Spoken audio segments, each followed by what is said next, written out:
Hello everyone and welcome back to another video from Wake&Tech. In this video, I'm going to show you how to remove continue watching from your Disney Plus account. So let's get started right away.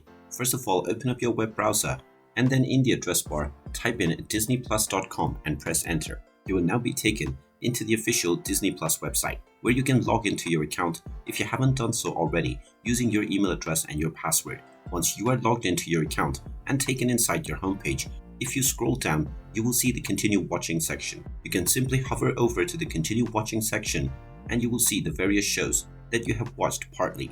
Now, while there is no option to directly remove these from your continue watching section, you can simply open these shows and then use the slider at the bottom and put it to the very beginning or to the very end. You can then close this show and this will be removed from your continue watching section. You can do this with all of the shows that are inside your account within your continue watching section to remove them.